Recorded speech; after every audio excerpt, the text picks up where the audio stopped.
It is the double Oscar-winning screen legend that is Mr. Michael Douglas, everyone!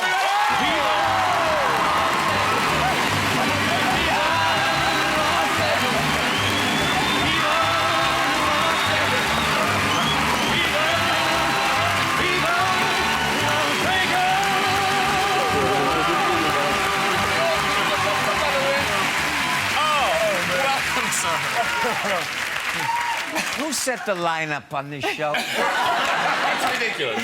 It's ridiculous. How about having the Altacocker out here first? You know how easy it was.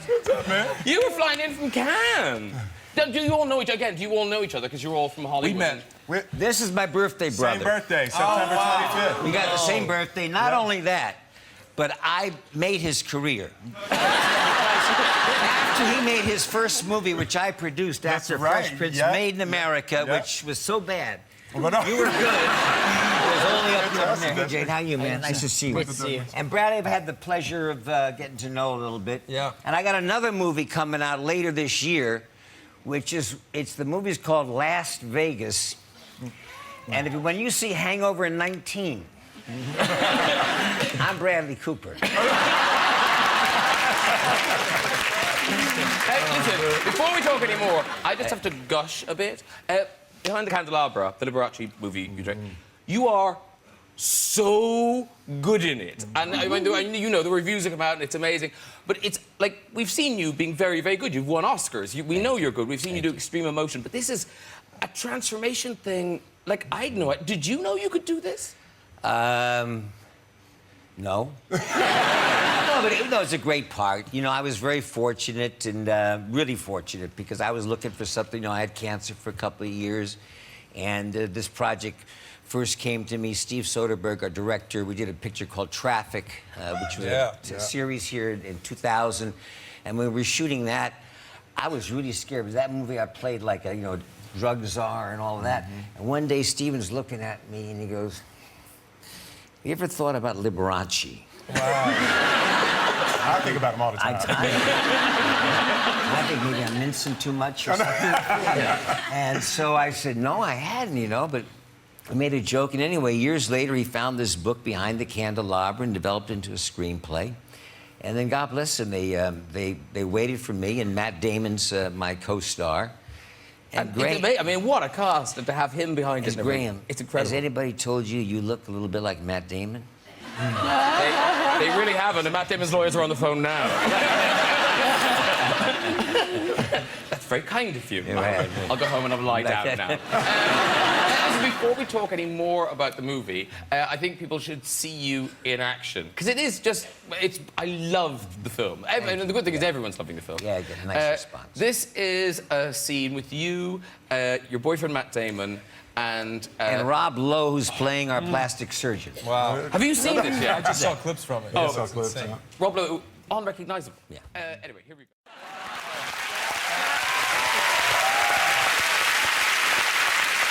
Now, here, it opens on the 7th of June. 7th of June. 7th of June, and like I say, we knew you were good. I had no idea you could do that. It's just phenomenal. I didn't either. Yeah.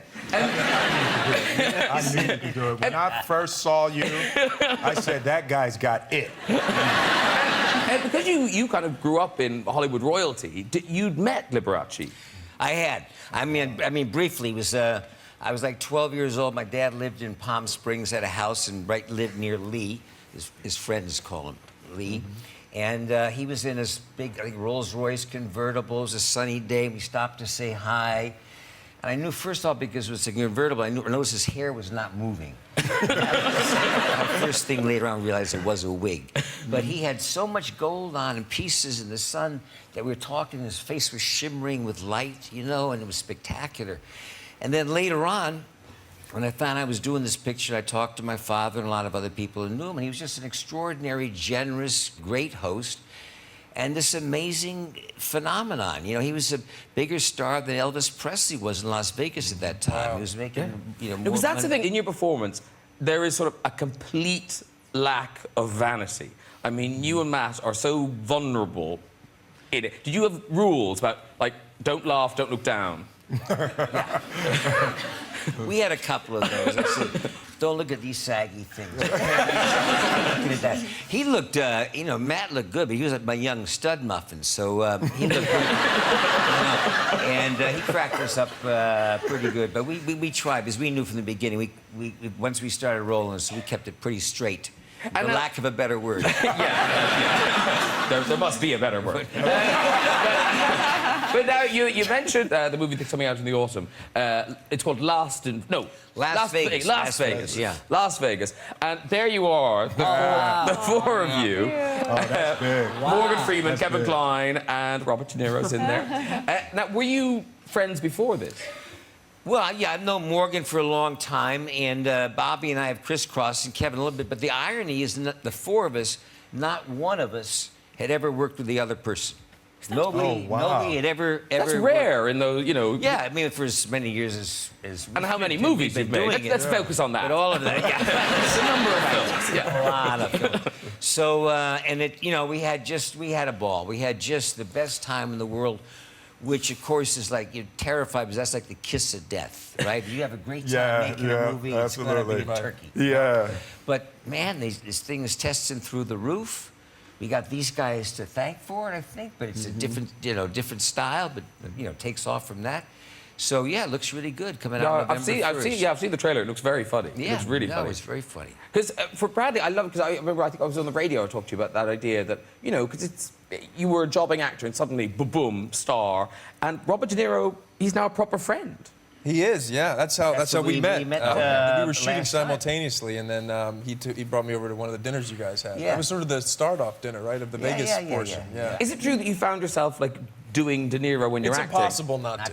It's really impossible. In fact, it was embarrassing. Well, in Hangover 2, Todd Phillips would always say, he's like, Bradley, bro, you're doing De Niro. Can you stop? And I was out to dinner with Art Linson. You know Art Linson? Who's his old friend? And we were at dinner, and De Niro wasn't there. And then, like, halfway through, he goes, hey, what are you doing? I was like, what? He goes, stop doing Bob. I was like, what do you mean? He's like, well, you keep going like, yeah, and you're like this. I was like, it's infectious. And He's kissed Bobby De Niro almost as many times as I've kissed Matt Damon. I'm always grabbing him and kissing him. It's so true. I know, Bobby's gotten so, over the years. Well, listen, it sounds great. I hope you come back to tell us about Thank you, it when it's out in November. Ladies and gentlemen, what an amazing couch of guests.